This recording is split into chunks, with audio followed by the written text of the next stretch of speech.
What's up, you guys? The formal Ficus here again, and I'm doing a kinda sort of video review. I mean, I guess it's a review, but hey, you guys, I'm back. It's been a little while, and I've been kind of delaying this because it's kind of hard to review these things. I mean, I give props to people that review literature because it does get a little hard to do. But so yeah, this will be my little review on the Halo 10th anniversary Xbox magazine from Xbox Magazines. It should be on stands until December 13th, so if you're looking to get it, you do have some time. Yeah, I'm pretty sure they'll probably keep it on the stands a week after it's said to take off, so, you know, they might keep it till Christmas, so if you're looking for that, you might want to get it. But, I wouldn't really recommend it, and I'm going to tell you why. Okay, so, right off the bat, you get some pretty cool artwork in this thing. This is something that I would like to see in like a larger form, like a poster size. Oh, by the way, this is $9.95. So yeah, this is something I'd like to see in a poster size. It's the new Halo Marines against the original Halo Covenant, and it's a very cool photo. And then it's got Master Chief split in between, and there's a cord. So it's very cool, awesome picture. Looks great. I actually like the original Covenant side more than the Marine side. That looks cool, but the Covenant are just, I don't know. Covenant are awesome. So, you get, you know, table of contents, all that good stuff. Now, most of this is all like interviews, and if you already know a large majority about the Halo universe, you really aren't missing much.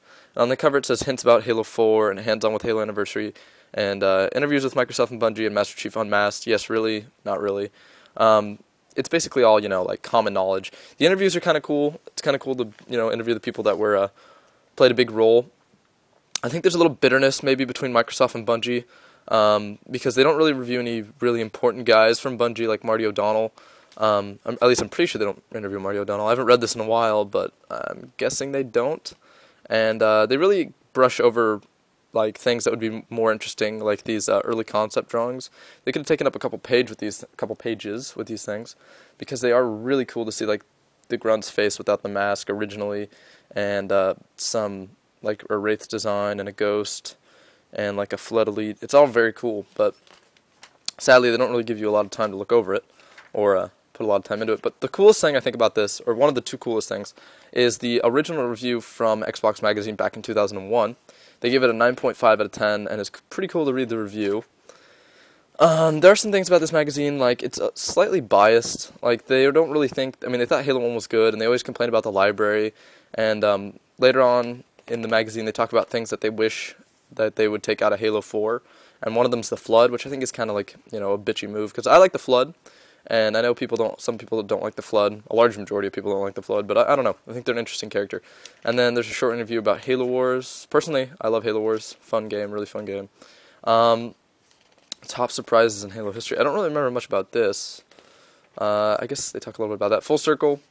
Just a little interview about Halo CE Anniversary. I wish they would have printed this magazine after CEA came out, so they could have actually gone more in-depth with Anniversary, because most of you that are watching this probably have Anniversary, and if you don't, you should definitely go get it. Halo Combat Solved. This is really dumb. I think this is the dumbest part of the whole magazine. It's about 10 or so pages of just back-to-back a walkthrough on how to get through the original campaign. So if you own CE, you probably have already played it. If you own the original copy, you've probably already played it once or twice, so you know all this. This is really common knowledge. I think they just did it to take up space and say that it could be 100 pages long.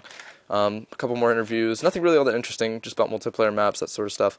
Halo Originality. This was kind of cool. They gave some props to Halo about like their health regenerating system and melee combat, and huge long levels and vehicular variety, regenerating shields, and matchmaking. So Halo 2 kind of launched matchmaking for the Xbox, and the original Halo really launched matchmaking for, or not matchmaking, but launched the Xbox. So that makes it where it is today. Building the perfect Halo. This kind of made me angry because they have a little bit of a biased review of each of these things, like co-op for Halo 3 and competitive multiplayer for Halo 2. I don't know, music in Halo 3 ODST. They don't really give Halo 3 ODST much props other than its music. And, you know, some of you guys were like, ODST $60, and you get a bunch of map packs, and it's meh, and the campaign's not too long. You know, really, if you pay attention and you go through all the video logs and stuff like that, it's a pretty good game. The Unknown Soldier. They do, I think this is the review with, I don't know. Actually, no, that's not it. here he is. Steve Downs, this dude, does the voice of the Master Chief. And when they mean Master Chief Unmasked, they pretty much do an interview with him, which is kind of cool. They talk about Halo Legends here. I'm not a huge fan of Halo Legends. Oh, and this is probably either the coolest part or maybe the second coolest part of this, is Chasing Chief, which is about Glasslands, which by now it's already out. October 25th is the release date for this book. But it's pretty much just a couple pages. Actually, not a couple pages. Probably about 1, 2, 3, 4, 5, 6, 8, 7, or 7, 8. So it's about 7 or 8 pages of the first chapter from Glasslands, which is really awesome. Then they do a little fan art stuff, or not fan stuff, fan art stuff, but just fan stuff. Like they're making a film on a very low budget, and that should be coming out soon. So this is not officially licensed, but you know, they're allowed to make it. Microsoft's giving them a little leeway, but they're not allowed to charge money for it because it is Microsoft's property. So they're making that, and then talks about like some of the things that have come from Halo. Like MLG actually originally started with Halo CE and LAN parties. And for those of you who do not know what a LAN party is, if you go into your Xbox or go play Halo 3, there's System Link. If you look on one of your settings, you can go to Xbox Live, and one of them should be System Link. And a LAN party was before they had Xbox Live, and people would go to like these big parties where they'd hook up a bunch of TVs and Xboxes together, and they'd play like Halo or some other multiplayer game through System Link. So that's where LAN party originates, and this guy talks about shortly about how he went to a LAN party and was playing Halo CE there and got the idea for MLG. So yeah, MLG came from there. They do an interview with Jeff Ramsey from Red vs. Blue. He plays Griff, which is kind of cool. And then they talk to Frank O'Connor. And then this interview about Halo 4 is really, really silly. It's just like, what's this? Oh, you'll have to wait and see. Why is this there? Oh, well, you'll have to wait and see. Why is that there? Oh, well, you'll just have to wait and see. It's really, they don't tell you anything. And then this is what pissed me off the most, was the hopes and fears, where they're like, we want sticky grenades, but we don't want the flood. And, you know, like, we don't want too much connect control or something like that. I don't know. They just were kind of biased and one-sided about this whole thing. But this was really funny. These tweets on this last page, they're pretty funny. It's like John Master Chief 58 years ago. It says, frozen in space after saving humanity from complete annihilation, ... again. Those alien bastards are going to pay for shooting up my ride. And then there's, from 57 years ago, I can't believe my AI Cortana once asked me, what if you miss? Me, miss? What am I supposed to say? Then we're all on moon pizza? Or we're all moon pizza? It's pretty funny. So yeah, there's a couple of those. Humorous, very humorous. But overall, I think I did that all in one breath. Oh god, I'm like pooped from doing that. Overall, it was a meh magazine. It's $9. If it goes down to $5, it might be $5 now. If they're not selling very well, they're probably down to $5, maybe a little lower. I would recommend getting it, but $9 is like, you know, the cost of a figure, so it's like, magazine or figure, definitely pick a figure. Any figure, really. I would even say getting the Marine over this thing, because the Marine might not have joint articulation, but at least you're not paying $9 for a biased review from Microsoft, so. Overall, I would not recommend this thing, actually. It's not really all that great. If you're a hardcore Halo fan, maybe you would want to get it. I got it because I thought it'd be cool.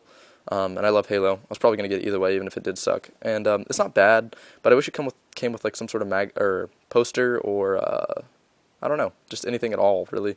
Poster, a coupon, something like that. A discount for like CEA, I don't know. But anyways, this magazine's okay. I wish they had released it a little later so they could actually go more in-depth with CEA. I think for $9, it's kind of pushing it, and I wouldn't recommend it, but if, you know, you want to get it as a Christmas present for somebody, or maybe you just want to get it because you love Halo, then go and get it. But most of this stuff you can look up on the internet. It's very common information.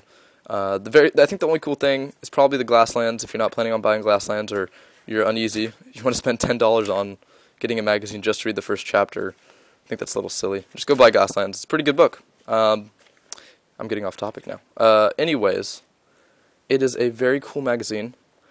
This has been a very rushed review of this thing. I'm sorry, but it is 100 pages. Try to do my best in going through it and telling you guys about it. So I hope you guys enjoyed. Most of my reviews will probably not be on literature, Halo literature anymore, because it is tough to review. But yeah, so thank you guys for watching. This has been a very tiring review of Halo 10th Anniversary Magazine from Xbox Magazines, which I do not recommend picking up. But yeah, you guys, thank you for watching. I'm the Formal Ficus, and we are almost to 200 subscribers, which is very awesome.